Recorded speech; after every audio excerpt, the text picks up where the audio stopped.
Så er det radio med os, der.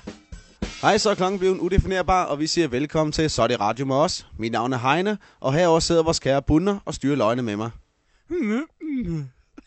I dag har vi en utrolig spændende gæst her i huset. Vi har nemlig fået besøg af selveste Lars Ulrik. Det er mig. Du er kommet her i dag for at præsentere et helt nyt og spændende projekt. Jeg kan nemlig forstå på det hele, at du har fortalt os, at du længe har tænkt på at komme i Guinness rekordbog.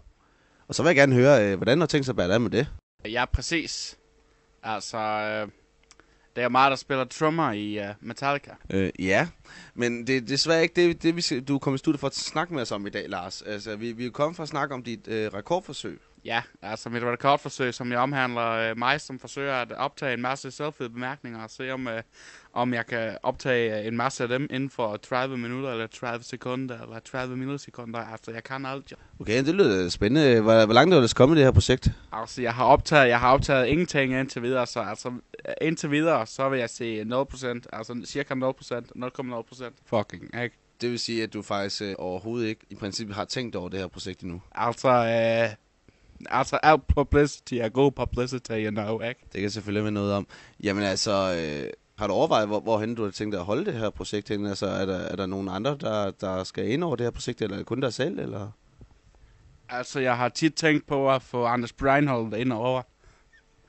Men altså, han er ikke sej nok, simpelthen. Så Anders Breinholt er ikke sej nok til dit forsøg? På ingen måde. Vil du egentlig have tid til at lave sådan et forsøg her? Altså, du er jo trommeslager i Metallica, du har jo masser af koncerter og indspillinger af plader og så videre. Hvordan finder du din tiden til det? Altså, på hør, jeg kan rumme alt. Jeg har masser af 30 sekunder, jeg har 30 minutter, jeg har 30 timer. Jeg kan bruge alt, som jeg har lyst til, fordi altså, jeg er alt. Jeg er Metallica. Ja, men bare lige for at opsummere hurtigt. Du har altså valgt at lave et forsøg om at lave flest selvfede kommentarer på fra alt fra 30 millisekunder til 30 minutter, alt efter hvad du kan rumme.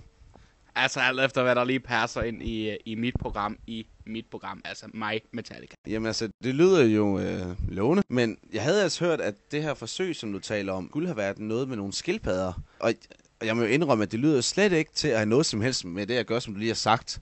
Så det vil jeg egentlig gerne have, at du uddyber lidt. Ja, præcis. Men altså, jeg startede med at brænde 30 eller 40 skildpadder, jeg ved det ikke. Der var mange i hvert fald.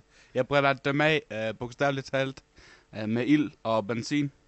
Men altså, det vil de ikke acceptere inde på Guinness. Nej, jamen Lars, det er jo ulovligt at brænde dyr.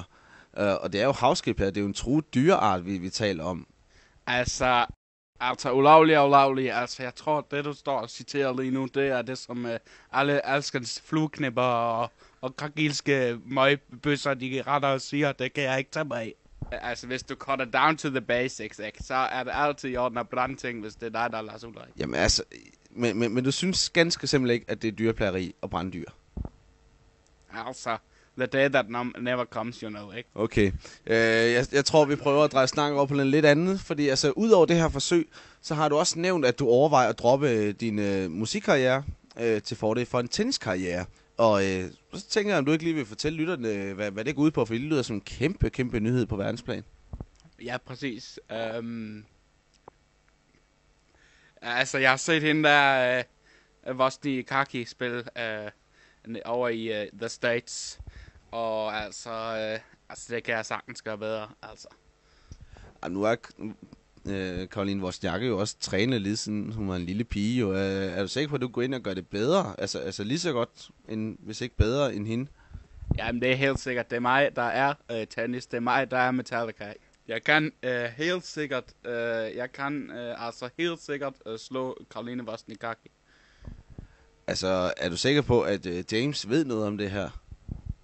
James? Ja, du ved, forsangeren i Metallica, James Hetfield, du ved ham, du lavede banen sammen med, du dannede gruppen sammen med.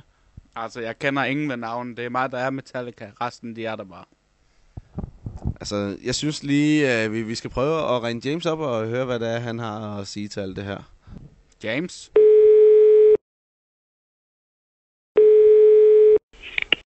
James. Yeah, hello James, we are calling from Denmark. We've rang to you because we have Lars in the studio, and he wants to quit his music career for a career in tennis.